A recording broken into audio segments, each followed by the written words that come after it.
దేవం కంసచాణూరమర్దనం దేవకీ పరమానందం కృష్ణం వందే జగద్గురు.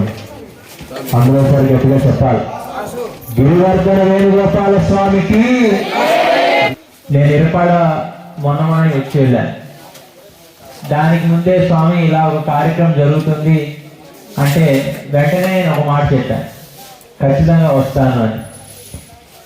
తర్వాత వారి నుంచి వినిపించినటువంటి మాట ఏంటి అంటే, వారందరూ కూడా కలిసి వారికి వచ్చినటువంటి ఆదాయాన్ని అంతా పోగు చేసుకొని కట్టినటువంటి ఆలయం ఇప్పుడు ఆ ప్రతిష్ఠ చేస్తుంది కూడా చాలా కష్టం మీద చేస్తున్నారు. మరి మీరు వస్తే మరి మీకు ఏదైనా గౌరవం చేసుకోలేరు అని మన పిల్లలతో చెప్పడం జరిగింది. నేను వెంటనే నిన్నటి కూడా ఒకటే చెప్పాను, వారు ఏమి ఇచ్చినా ఇవ్వకపోయినా ఖచ్చితంగా వారి కోసం నేను వచ్చి కనిపించి వెళ్తానని చెప్పి, మీ అందరూ చేసినటువంటి శ్రమకి ఫలితంగా నేను కొంతసేపు మాట్లాడితే, కొంతసేపు మీకు గడిపితే నాకు మీరందరూ కూడా ఆ రకమైనటువంటి మనసు అభిమానాన్ని ఇస్తే అదే నాకు గొప్ప దర్శనం అనుకొని ఈరోజు మీ అందరి కోసం రావడం జరిగింది ఇక్కడ. అయితే నేను దారిలో వచ్చేటప్పుడు చూస్తూ ఉన్నాను, ఎవరా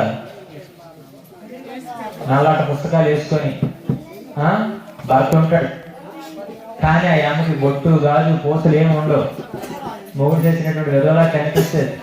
తిరిగేమో మన ఇంట్లోకి వచ్చి దేవుడు నమ్ముకున్నారని చెప్తారు. అంటే మన దేవుళ్ళు ఆ దృష్టిలో దెయ్యాలు నాకు, అంతేనా?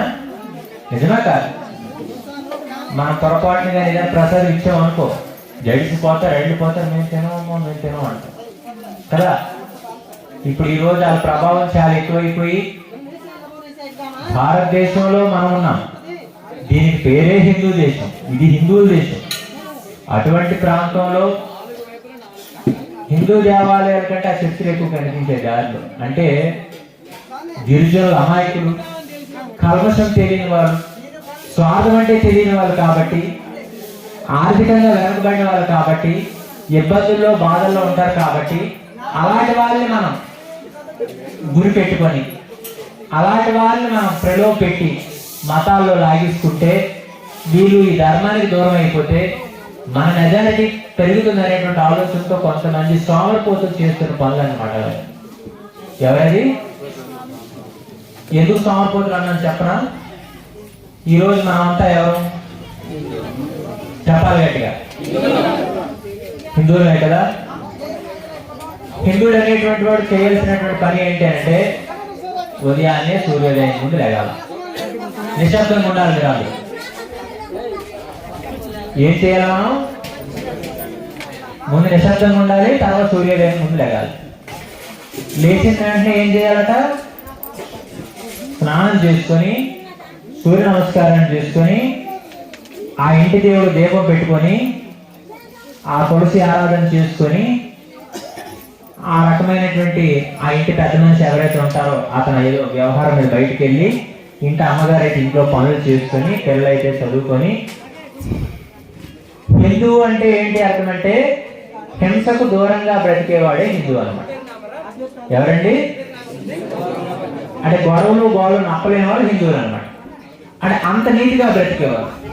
అంటే తప్పు చేయకూడదు, తప్పు మాట్లాడకూడదు, ఒకరిని విమర్శించకూడదు, ఒకరిని బాధ పెట్టకూడదు. మనకి ఎంత లేని పరిస్థితున్నా ఆఖరికి పశువులతో గడపాలి తప్పి పక్కోడు పొట్ట కొట్టకుండా బ్రతకాలనేటువంటి విధానం హిందువుది. మనం గుడికి వెళ్తే దేవుడు చూస్తున్నాడు, మనం కోరికలు చెప్తే దేవుడు వింటున్నాడు. మరి అదే దేవుడు మనం తప్పులు చేస్తే మనం శిక్షిస్తాడు అనేటువంటి భయంతో బ్రతికేవాడు హిందువుడు కదా. కానీ తక్కువ వాళ్ళు ఏం చెప్తారు తెలుసా? ఎవరు? మన బామ్మర్దులు. ఎప్పుడు లేచినా పర్లేదట చెప్తారు కదా. లేచిన తర్వాత స్నానాలు అక్కర్లే, ముందు దేవుళ్ళు చేయాలి అక్కర్లే, విగ్రహాలు అక్కర్లేదు, పూజలు పునస్కారాలు అక్కర్లే. ఇక ఎన్ని వేషాలు చేసినా పర్వాలేదు, ఎన్ని పనులు చేసినా పర్వాలేదు. ఆఖరికి ఆ వారంలో ఒకరోజు ఆదివారం వెళ్ళి పాస్టర్ గారి చదువులో చెప్పితే పోతాయి. ఇప్పుడు చిన్న ఉదాహరణ చెప్తాను. నేను పోలీసునండి. ఎవరిని? పోలీసుని. నేను ఇక్కడ డ్యూటీ డ్రెస్లో నిలబడి ఇక జనానందని ఇలా కూర్చోబెట్టుకున్నామా మరి మీ కొత్తగూడకి ఏమి ఇక్కడ పోలీస్ స్టేషన్ ఏది వస్తుంది? కొత్తూరా? నేను కొత్తూరు ఎస్ఐకి వచ్చాను. మరి ఇకపై నుంచి మీరు ఎన్ని తప్పులు చేసినా మరి మా చట్టం మిమ్మల్ని శిక్షించదు. మీరు ఎన్ని చేసినా పర్వాలేదు, దొంగతనాలు, కబ్జాలు, కుట్రలు, గొడవలు ఎన్ని చేసినా మరి మేము పోలీసులు ఏమిటి అనమనంటే ఎవరైనా ప్రశాంతంగా ఉండగలం? ఉంటామండి? నిలువు దోపిడీ ఎక్కడెక్కడ అయిపోతాయి. కానీ మీరు పద్ధతిగా ఉండండి, జాగ్రత్తగా ఉండండి, మీ పని మీరు చేసుకోండి. ఎవరైనా మిమ్మల్ని ఇబ్బంది పెడితే మాకు చెప్పండి. తేడా వస్తే ఒక్కటి చేస్తాను, తోలు చేస్తాను పోలీసుగా నేను చెప్తే జాగ్రత్తగా ఉంటారా లేదు కదా?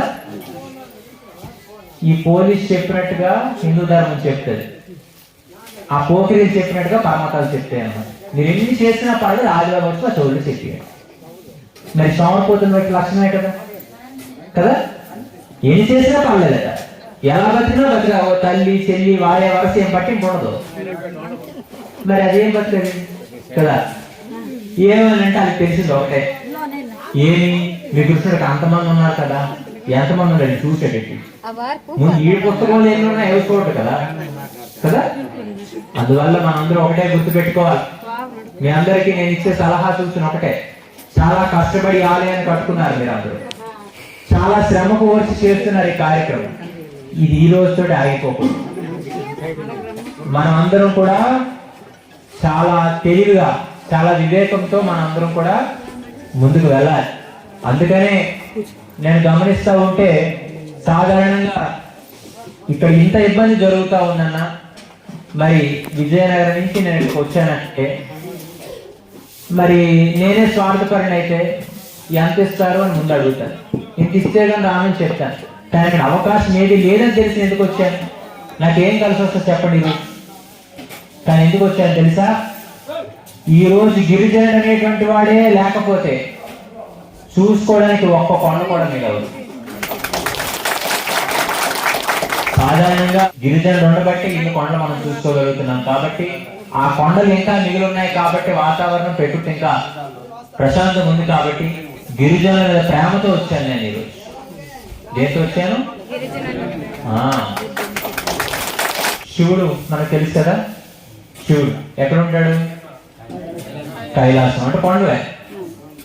మరి ఆయన గారి యొక్క భార్య సతీదేవి, మరి ఆవిడ ఎవరు కూతురు? హిమవంతుడి కూతురు కదా. మరి ఇక్కడ ఉన్నవాడికి కొండలతో చాలా దగ్గర సంబంధం ఉంది. గోవర్ధన గిరిదారి కదా, గోవర్ధన పర్వతాన్ని ఎక్కినాడు. ఈ రోజు ఆ శివుడు కేశవుడు ఇద్దరు కూడా తలుచుకున్నారు, మేము కొండల్లో ఉంటున్నాము, కొండల్ని ఎత్తేస్తున్నాము, కానీ ఆ కొండల్ని నమ్ముకున్న యొక్క జీవితాలు గడుపుతున్నటువంటి ఆ గిరిజనులకు నేను దగ్గరగా ఉండాలని ఆ శివుడు కేశవుడు ఇద్దరు కలిసిపోయి ఇక్కడ మనకి దర్శనమిస్తున్నారు అనమాట. అందుకు మీరు అందరూ కూడా ఎన్ని ఇల్లులున్నా కావచ్చు, ప్రతి ఇంటి మీద ఖచ్చితంగా కాషాయం జెండా పెట్టుకోండి. ఏం పెడతారు? మనం బట్టల షాప్కి వెళ్తాం కదా, అక్కడ ఎన్నెన్నో చీరలు రకరకాలు కొనుక్కుంటాం. మరి అందులో ఒక జాకెట్ కూడా కొనుక్కొని దాన్ని అట్టగా 2 కట్ చేసి దాన్ని చక్కగా కుట్టించుకుని 2 జెండాలు అవుతాయి. కనీసం ఓ జెండా ఎంత మీకు గాలేసినా ఏదైపోయినా కూడా కనీసం ఒక 4 నెలలు వస్తుంది. అంటే ఈ దేశంలో హిందువులుగా భారతీయులుగా బ్రతికినందుకు నిన్ను నువ్వు ప్రకటించుకోవడానికి ఆ మాత్రం ఖర్చు చేసుకోలేవా? నీకు అది కష్టమైపోతే చెప్పండి, అది కూడా నేనే పంపిస్తాను. మీకు కష్టమా? అది జెండాలు పెట్టుకోవడం కష్టమా? ఇంటి మీద జెండా ఒకటి ఉండాలి. రెండోది నుదుటిన బొట్టు ఉండాలి. నుదుటిన దిల్లు లేనివాడు హిందువే కాడు. మీరు క్రిస్టియన్లు గమనించండి, మెడలో ముస్లింలు గమనించండి, నెత్తి మీద ఎంత టోపీ జెండాలు పెంచుకుంటారు. ఆడవాళ్ళైతే బురకాలు వేసుకుంటారు, వాళ్ళు చూడగానే పోల్ చేయొచ్చు. క్రిస్టియన్లు గమనించండి, మెడలో సిలువులు ఉంటే వాళ్ళ ముఖాన్ని బొట్టే ఉండదు, పోల్ చేయొచ్చు. వాళ్ళ ముఖాలే చూడడానికి అదొకలాగా ఉంటాయి. మరి హిందువుని ఎలా పోల్చాలి? ఇప్పుడు నుదుటిన బిల్లు ఉంటే ఈ అమ్మ రామ భక్తురాలు, ఈ బాబు శివ భక్తులని అలా గుర్తు చేసుకోవాలి. మరి ఏడికేడి లేకపోతే ఏమనుకుంటారు మనల్ని కూడా? మతాన్ని మార్చుకోవడం అంటే తల్లిని మార్చుకోవడమే కదా కదా. మరి మనం ఏదో రోజైనా అది పని చేస్తామా అని అందరిని అడుగుతున్నాను. చేస్తారా అటువంటి పని ఏ రోజైనా? మతాలు మారుతారా? మీరు మారుతారా? బాగా గుర్తుపెట్టుకోండి, ఎవడైనా కూడా కొత్తగూడ రావాలి, ఇక్కడ అన్యమత ప్రచారాలు చేయాలి, మిమ్మల్ని ప్రలోభ పెట్టాలంటే ఒకటి పడాలి. అలా మీరు తయారవ్వాలి. ఈ చిటికిన వేలుతోనే కదా గోవర్ధన పర్వతాన్ని ఎత్తింది కృష్ణ పరమాత్ముడు కదా. మరి ఆ కృష్ణ పరమాత్ముడు ఉన్నటువంటి ఈ యొక్క కొత్తగూడకి రావాలంటే మరి పడాలా లేదా కదా. మరి ఆ చిటికిన పరంపర ముందు కొనసాగాలి కదా. అందుకు మీరందరూ కూడా ఇంటి మీద జెండా ఉండాలి, నుదుటిన బొట్టు ఉండాలి, ఇంటి లోపల భగవద్గీత ఉండాలి. ఏముండాలా? ఆ భగవద్గీత కూడా మహా అయితే ఎంత ఉంటుందో తెలుసా? ఒక 10 రూపాయలు 20 రూపాయలు పుస్తకం అంతే. ఎన్ని అనవసరం ఖర్చులు చేయట్లేదు చెప్పండి ఒకసారి కదా. అవసరం లేదని తెలిసి కూడా మనం కొన్ని కొనిసుకుంటాం, వాటిలో వాడడం కూడా. అది ఎందుకో తెలియదు ఆ సంతోషం, ఆ ఉంది అనిపించుకోవడానికి. కానీ ఈ రోజు మనం ఇన్ని రకాలుగా ఇంత మాట్లాడుకుంటున్నాం, ఈ రోజుకి కూడా ఒక సంస్కారంతో బ్రతుకుతున్నామంటే దానికి కారణం ఎవరు? శ్రీకృష్ణ పరమాత్మ. ధర్మం అంటే ఏంటో చెప్పినవాడు శ్రీకృష్ణుడు, ధర్మం అంటే ఎలా ఉండాలో చూపించినవాడు శ్రీరాముడు. అందుకు ఇంటిలో భగవద్గీత ఉండాలి. ఎక్కడ ఏ సమయంలో మన దేవాలయానికి వెళ్ళినా నోటి నుంచి ఒక మంత్రం రావాలి. ఏంటది? జై శ్రీరామ్, జై శ్రీరామ్. ఇది ఎప్పుడూ కూడా మనకు గుర్తుండాలి. ఇవి ఖచ్చితంగా ప్రతి హిందువు పాటించాలి. ఈరోజు నేలని బ్రతుకుతున్న వాళ్ళు, భూమి మీద బ్రతుకున్న వాళ్ళు భూమి అమ్ముకుంటున్నారు. ఎవరండి? భూమి మీద బ్రతికే వాళ్ళు భూమిని అమ్ముకుంటున్నారు. కానీ కొండ మీద బ్రతికిన వాడు కొండని నమ్ముకున్నాడే తప్పితే కొండను అమ్ముకోవట్లేదు. అంటే అంత గొప్పవాడు గిరిజనుడు అనమాట కదా. ఈరోజు నిజంగా నేను చెప్తున్నాను, ఇప్పుడు మనం కూడా మనకి ఇక్కడ ఏమి ఆదాయం లేదు, మనం ఇక్కడ బ్రతకలేకపోతున్నాం, మనకి డబ్బులు కావాలని చెప్పి ఇక్కడ ఉండేటువంటి గిరిజనులు కూడా మీరు కూడా కిందగా వచ్చిస్తే ఈ స్వార్థపూరితమైనటువంటి రాజకీయ నాయకులు, స్వార్థపూరితమైన వ్యక్తులందరూ కూడా కొండలు మొత్తం దోచుకెళ్ళిపోతారు. ఇంకా మీరు ఉన్నారనేటువంటి భయంతోనే వాళ్ళు ఇక్కడ రాలేదు తప్పితే, లేకపోతే చూసుకోవడానికి ఏవి ఉండో నెట్లో చూసుకోవాలి. ఒకప్పుడు కొత్తగూడ ఎలా ఉండేదని, ఈ రిజర్వాయర్లో నూరు మునిగిపోయింది కదా. ఒకప్పుడు అలా ఉండేదని ఎలా చెప్పుకుంటున్నామో, మీరు కూడా కొండ కింద వెళ్ళిపోతే ఇది ఇక్కడ కొండ ఉండేది, ఇక్కడ ఉండేది, ఇది ఉండేది చూపించుకునే పరిస్థితి వచ్చేస్తుంది. కానీ నాకు అర్థమైంది ఏంటంటే మీరు బాగా ఫిక్స్ అయిపోయారు. ఇంకా మేము చచ్చిన మా ప్రాణాలు ఉన్నంత వరకు ఈ కొండ నుండి మేము దిగము అని నిరూపించుకోవడానికి శ్రీకృష్ణుడు మీరు ఇక్కడ నిర్మాణం చేసుకున్నారు. నాకు చాలా ఆశ్చర్యం అనిపించింది. చూస్తే చాలా మారుమూల, చూస్తే చక్కగా మందిరం కట్టింది, చూస్తే సవా ముఖలింగం. మరి అతడు ముందడుగు వేశాడు, మిగిలిన వాళ్ళందరూ సహకరించారు. మరి ఇంత ఖర్చు ఎలా ఇది వచ్చి అనిపించింది. అంత ధ్వజస్తంభాన్ని ఏమాత్రమే పడపడ లాగేశారంటే వీళ్ళు అవసరమైతే కొండను తీసి ఇంకో దగ్గర పెట్టడానికి రెడీ అని నాకు అప్పుడు అనిపించింది అన్నమాట. అందువల్ల గిరిజనులైన మమ్మల్ని, గిరిపుత్రులైన మమ్మల్ని అంటరాని వాళ్ళుగా కొందరు చూస్తారు. మమ్మల్ని దగ్గరికి రానివారు, అంటరు ముట్టరు అనేటువంటివి మీరు ప్రలోభపడచ్చు. తర్వాత ఈ పీఠాధిపతులు, స్వాములు, సన్యాసులు మా దగ్గరికి రారు, మాకు అందుబాటులో ఉండరు అని మీకు కూడా ఆలోచన కలగచ్చు. కానీ అవన్నింటినీ కూడా పరిష్కారం చేయడానికి, అటువంటి సందేహాలని తీసేయడానికే ఈరోజు ఇక్కడ ఏ రకమైనటువంటి సదుపాయాలు ఉన్నా లేకపోయినా నేనేమి కూడా ఇది ఒక కార్యక్రమం, నేను బయటకు వచ్చాను మాత్రం అనుకోలేదు. ఈ కొత్తగూడలో నేను కూడా ఒక సభ్యుడిగానే వచ్చేసాను. ఈరోజు అలాగే అనుకుంటున్నాను, మీ అందరిలో ఒకటిగా. నిజంగా నేను ఈరోజు ఏ కార్యక్రమం నాకు లేదనుకోండి, నేను నెల్లిమల్లి దుర్గాపీఠంలో ఉన్నాను అనుకోండి, అప్పుడు నేను ఏం చేస్తాను? పీఠంలో ఖాళీగా కూర్చుంటాను, లేకపోతే ఏదో ఫోన్లు చూస్తాను, లేకపోతే ఏదో ఫోన్ వస్తే మాట్లాడతాను, అంతే కదా. ఇంకా అంతమించే ఉండదు కదా. కానీ ఈరోజు నేను అక్కడ ఎప్పుడు ఉన్నదే, కానీ మళ్ళీ ఇదే కార్యక్రమం రేపు జారమండి జరుగుతుందా? మళ్ళీ మనలో ఇదే రకమైన భక్తి విశ్వాసాలు రేపు ఉంటాయా? రేపు ఉంటాయి, కానీ ఇంత ఉత్సాహం ఉండదు కదా. ఇప్పుడు ఒక్కొక్క అమ్మ వచ్చి అలా వెళ్ళిపోతుంది, పూజ అవ్వలేదా, పూజ అవ్వలేదా అంటే ఎప్పుడు పూజలు ప్రారంభం అవుతాయా అనేటువంటి కుతూహలం మీ అందరిలో ఉంది. ఎప్పుడు మా వేణుగోపాలను మేము పూజించుకుంటాం అనేటువంటి ఆసక్తి, శ్రద్ధ, భక్తి మీలో ఉన్నాయి కదా. అందుకు నేనేమనుకున్నాను, ఆ పీఠంలో ఖాళీగా కూర్చొని గడిపే సమయాన్ని మా కొత్తగూడలో నా సభ్యులందరితో, నా కుటుంబ సభ్యులందరితో, నా హిందూ బంధువులందరితో నేను గడిపితే, ఈ రోజు నా ధర్మం కోసం కొన్ని విషయాలు వాళ్ళకి నేను చెప్తే, వాళ్ళు కూడా ధర్మం పట్ల బలమైనటువంటి సంకల్పాన్ని కలిగి ధర్మం కోసం బలంగా నిలబడి ఇంకా చక్కగా ఆ దైవ సేవలు చేసుకుంటే మరి చుట్టుపక్కల ప్రాంతాల వారందరికీ ఆదర్శంగా మారుతాడు కదా కదా. కాదని నేను ఒకటే ఆశ్చర్యపోయాను. గిరి మీద, కొండ మీద గుడి కట్టడం ఒక వండర్, ఒక అద్భుతం. దానికి తోడు ఒక ప్రామాణికంగా, ఒక శాస్త్రోక్తంగా కట్టడం రెండో అద్భుతం. మూడవది ఆగమబద్ధంగా వేద పండితులు తెచ్చుకొని ఇంత చక్కగా కార్యక్రమం చేయడం మూడో అద్భుతం. నాలుగవది అందరూ మూకుమ్మడిగా ఒకే మాట మీద ఉండడం నాలుగో అద్భుతం. ఇన్ని అద్భుతాలు ఉన్నాయంటే ఇది ఖచ్చితంగా 5వ అద్భుతాన్ని సృష్టించేస్తుంది. ఖచ్చితంగా ఈ ప్రాంతాలు చుట్టుపక్కల ఉన్న వాళ్ళందరికీ కూడా చేస్తే కొత్తగూడలో చేసినట్టుగా కార్యక్రమాలు చేయాలని కూడా అది కనిపిస్తుంది కదా. అందుకు చక్కగా మీరు అందరూ కూడా మీకు కొన్ని విషయాలు చెప్పాను. ఏం చెప్పాను? ఇంటి మీద ఏముండాలా? ఏముండాలి? నుదుటిన బొట్టు ఉండాలి. ఈరోజు అవి కష్టం అయిపోతున్నాయి మనకి కదా. ఆ బొట్లు పెట్టుకోవడంలో ఆరోగ్యాలు ఉండేది. స్థాయిగా పసుపు రాసుకున్నప్పుడు ఆ సుమంగళీతనం, ఆ ముత్తాయితనం ఉట్టిపడేది. ఈరోజు అవన్నీ కనిపించట్లేదు. మనం కూడా స్టిక్కర్లు అంటిస్తున్నాం. ఏంటది? స్టిక్కర్ అంటే అంటించబడింది అని అర్థం. కుదిరిస్తే భర్త గారు అంతేనా? నువ్వు స్టిక్కర్ పెట్టుకున్నా కూడా తిలకం నా ముఖం ఉంది, నేను సాయంత్రం స్నానం చేయకపోతే రాత్రి 2 వరకు నాకు ఇలాగే ఉంటుంది. చల్లదు. తర్వాత బాబు మాకు ఉండదు బాబు, స్వామి మాకు చెరిగిపోద్దు, ముట్టే చెరిగి ఎందుకు చెరిగిపోతుంది? చేరకుండా చెరిగిపోద్దా? కుంకుమ అయితే కొన్ని గుండె కాబట్టి చెరిగిపోవచ్చు, తిలకం పెట్టి ఎందుకు చెరుగుతుంది? చూస్తాను. నా నుదుటిలో గుట్టుంది. ముందు నేను భారతదేశంలో పుట్టాను. హిందువులుగా ఒక తల్లికి ఒక తండ్రికే నేను పుట్టాను. నా నుదుటిలో బొట్టుంది. ఇది కానీ పొరపాటున జారితే, చెరిగిపోతే నేను పక్క మతస్థుని అని ఎదుటి వాళ్ళు అనుకుంటారేమో అనేటువంటి భయంతో మీరు అనగలిగితే బొట్టు ఎక్కించారు.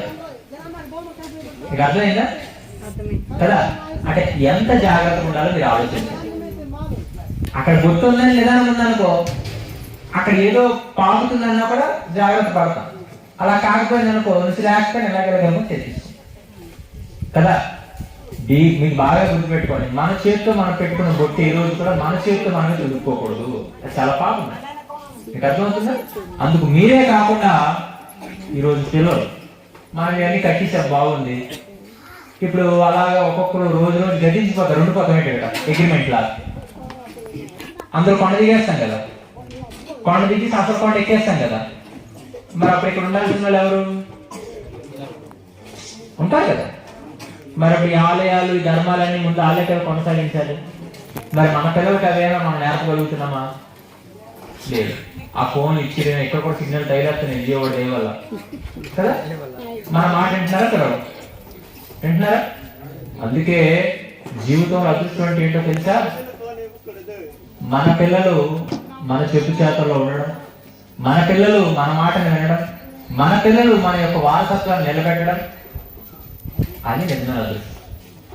ఈరోజు అటువంటి అదృష్టానికి మీరు నోచుకోవాలి అంటే పిల్లలు ఈ వయసులో నుంచే దేవాలయాన్ని తీసుకెళ్లాలా. నైనా మన హిందువుల్ని, భారతీయుల్ని బొట్టు పెట్టుకోవాలా, తప్పు చేయకూడదు అనేటువంటి ఆ క్రమశక్తిని ఇప్పుడే మనం నేర్పించాలి. అది లేకుండా మనమే పూజలు చేసుకొని మనమే ఇప్పుడు గమనించండి, కింద ప్రాంతాల్లో గమనిస్తే ఆ పిల్లలు చూసేసరికి వికారం అనిపిస్తుంది. ఆ వేసం అలా ఉంటుంది. పూర్వ రోజుల్లో ఈ పట్టు వచ్చిందని బాధపడిపోయారు, నెత్తి మీద ఎంట్రుకు పడిపోయి బాధపడిపోయారు. కానీ ఇప్పుడు కల్చర్ ఏంటట, నెత్తి మీద చుట్టుపక్కల దొరికిడు కదా. అయ్యేం ఫ్యాషన్లో ఉన్నాయి. పూర్వ రోజుల్లో బట్టలు చిరిగితే పాపం అనుకుంటేవారు, చిరిగిపోయిన బట్టని, చిరిగిపోయిన అద్దాన్ని ఇంట్లో ఉంచుకుంటేవారు కాదు. కానీ ఇదేం ఫ్యాషన్, ఒకప్పుడు ఎక్కడ చిరిగిపోయింది కరెంటు, తర్వాత ఎక్కడ చిరిగింది, తర్వాత ఎక్కడ చిరిగిపోయింది, తర్వాత ఎక్కడెక్కడ చిరిగిపోయి భయం వేస్తుంది. ఎంత చిరిగిపోతే అంత ఖరీదట. అంటే అంత వికారమైన ఆలోచనలు వచ్చేస్తున్నాయి. తర్వాత ఆడపిల్లలు ఇంట్లో ఉంటే దిశ పట్టుకొని కూర్చోవాలండి. ఇప్పుడు ఎవరో చేయడం చేసిస్తే మెసేజ్ ఇస్తే వస్తారు పోలీసులు చూడడానికి, పుట్టపు చూపులు. పూర్వ రోజుల్లో ఇటువంటి అఘాయిత్యాలు జరిగాయా? మరి అప్పుడు జరగని ఎందుకు జరిగాయి? మనిషిలో వికారమైన ఆలోచనలు పెరుగుతున్నాయి. ఆ కామ ప్రేరేపితమైనటువంటి భావాలు పెరుగుతున్నాయి. ఎలా? కాలాన్ని అనుసరించి కలికాలం మనుషులు చెడగొట్టడానికి ఎక్కువ అవకాశాలు చూపిస్తుంది. ఆ దిక్కుమాల ఫోన్లు, పనికిమాల స్నేహాలు, అవన్నీ కూడా. అందుకు మనం ఏం చేయాలా? నిజంగా మీరు బాగా గమనించండి, ఆడపిల్లలు ఇక్కడ చాలా మందికి ఉన్నారు కదా పిల్లలు. ఒక పిల్లని చక్కగా మనం చిన్నపిల్లలు అయితే గౌన్లు వేసి, కొద్ది వయసు పిల్లలు అయితే పంజాబీ డ్రెస్ ఏదో వేసి, ఇంకా కొద్దిగా వయసు నేలకు వస్తే పుష్పత అయింది అనుకోండి, అప్పుడు పంజాబ్ ఏమంటారు లంగావాణి వేసి, పెళ్లి అయిపోయిన తర్వాత ఇంకా అదే చీరతో కొనసాగితే, చక్కగా నొచ్చిన ఒక బొట్టు పెట్టుకుంటే, చేతులతో గాజులతో ఉంటే ఎవరికైనా తప్పుడు ఆలోచన వస్తుందా? నాకు తెలిసి 100లో 80% రాదు. ఎందుకంటే శరీర అవయవాలు ఎక్కడ కనిపించడానికి అవకాశం లేదు. ముఖం చూసేసరికి బొట్టుతో ఉంది కాబట్టి ఒక మంచి పిల్లగా, క్రమశిక్షణ కలిగిన పిల్లగా ఒక రకమైన జాగ్రత్త వస్తుంది. అలా కాకుండా మిడ్డీలు, పెడ్డీలు, అదే ఫ్రాకులు, లెగ్గిన్లు మొత్తం మరి కనిపించేస్తాయి. అలాగా అలా ఉంటే వయసులోడికే కాదు, ముసలోడికి కూడా ఏదో 10 రూపాయల ఆలోచన వస్తుంది కదా. మీకు అందుకే నేను చెప్తుంటాను, కష్టం వస్తుందని తెలిసినా కూడా మనం చేస్తున్నాం, దానికి దారి ఏం తీసుకుంటున్నాం. చిన్న ఉదాహరణ చెప్తాను. మీ అందరికి బిర్యానీ తెలుసా? బిర్యానీ ఆ దిక్కుమాల్సింది ఎక్కడ తెలుసా? ముస్లింలది. ఎవరిది? అందులో మసాలా వేస్తారే, ఆ మసాలా తినడం వల్ల మనిషికి కామ ప్రేరేపితమైన కోరికలు పెరుగుతాయి. ఏం పెరుగుతాయి? కామం పెరుగుతుంది. అది ఒకటే ఉద్దేశం. ఈ దేశం అంతా ఆక్రమించుకోవడానికి, ఆ సంతానం పెరగడానికి, ఎంతమంది పెరగడానికి కన్నానికి కలిసిద్దాం. అది వయసు అడ్డు మరే ఉండదు. 70-80 వచ్చినా కన్నానికి అది రెడీ. ఆ గోపులు అంత గట్టిగా ఉంటాయి. అంటే ఎంత బిర్యానీ తింటే ఆ గాడికి ఆ కామం అంత పెరిగితే పిల్లలు కలియాల. ఇప్పుడు ఆ బిర్యానీ మనకు అలవాటు అయిపోయింది. మన వల్ల దమ్ము అట. అదేం దమ్ము? మీరు అందుకే గమనించండి, ఆడ పెట్టిన పేరు దమ్ము బిర్యానీ. మగవాడి దమ్ము పెరగడానికి బిర్యానీ అట. ఈ మనకేందుకండి ఆ దమ్ములుగా డేట్ చేసుకోవడానికి? సరే, అది తింటే అరగదు, కడుపులో ఇబ్బంది పెడతాదని తెలిసి కూడా మన వాళ్ళు తింటూ దాన్ని అడాయించుకోవడం థమ్సప్ డ్రింక్ లేకపోతే తాగి తినేస్తారు కదా. అంటే కష్టం వస్తుందనే తెలుసు, కానీ దానికి ప్రత్యామ్నాయం ఉపయోగించుకొని తిరిగి కష్టాన్ని కోరుకొని తెచ్చుకుంటున్నాం మనమే కదా. నిజమా? మరి తప్పులు చేస్తున్నాంక మనము దానికి ఏమైనా ఇబ్బంది జరిగితే దేవుడి దగ్గరికి వెళ్ళి దేవుడు నిందించడం ఎంతవరకు సబబు? తప్పు కదా. మనిషిని నిందించడం నేరం, దైవాన్ని నిందించడం పాపం. జ్ఞానానికి ప్రాయశ్చిత్తం ఉంటుంది, నువ్వు క్షమాపణ పెట్టుకుని తీసేచ్చు, కానీ పాపానికి శిక్ష మాత్రమే ఉంటుంది. అందుకు ఈరోజు చాలా మంది దైవాన్ని కాదని, దైవాన్ని విస్మరించి, దైవాన్ని విడిచిపెట్టి ఆఖరికి మతాలే మార్చేసుకొని పాపాన్ని కొడగొడుతున్నారు. వాళ్ళు నిజమైన పాపులు. ఆ దేవుడు పాపులను అడిగడానికి వచ్చాడు, కాపాడాడు అంటాడు కదా. తెలియకపోతే ఎన్ని చెవుల్లో పువ్వులైనా పెట్టచ్చు. ఏం పెట్టచ్చు? మీరు ఆ మాట విన్నారా? వింటారు కదా. ఈ మాట కూడా ఆ పనికి మొదలు పుట్టించిందే. ఏట్రా చెవులో పువ్వు పెట్టుకున్నా కనిపిస్తున్నాను ఏట్రా అంటా ఉంటాడు కదా. చెవులో పువ్వు ఎవరు పెట్టుకుంటారు? భగవంతుడి పాదాల ముందు పడినటువంటి పువ్వు పవిత్రం. ఆ పువ్వుకు ఉండేటువంటి అర్హత కూడా నాకు లేదు. వేరొక జన్మనెత్తిన భగవంతుడి పాదాల మీద ఆ పువ్వుగా పడే అర్హత నాకున్నా చాలని చెప్పి భక్తి భావాలతో హిందూ మాత్రమే చెవులో పువ్వు పెట్టుకుంటాడు. కానీ చెవులో పువ్వులు పెట్టుకున్న వాళ్ళు ఎర్రిబాగులోలు, తెలివితేటలు లేని వాళ్ళు, అజ్ఞానులు, శుద్ధ మూర్ఖులు అని చెప్పడానికి ఏట్రా చెవులో పువ్వులు పెట్టుకున్న వాళ్ళ కనిపిస్తున్నాం ఏట్రా, మేమైనా హిందువులు అనుకున్నాం ఏంటి అని చెప్పి ఆ పనికి మన మతస్థులు పుట్టించిన మాటే. అర్థమవుతుందా? చూసారు ఎంత అర్థం ఉంది అందులో? దమ్ము బిర్యానీకి ఎంత అర్థం ఉంది, చెవులో పువ్వు పెట్టుకున్న వాటికి ఎంత అర్థం ఉంది. ఇవన్నీ మనం తెలుసుకోవాలా లేదా? మన పిల్లలకు చెప్పాలా లేదా కదా. ఈ రోజు మనందరికి ఎంత అవకాశం ఇది.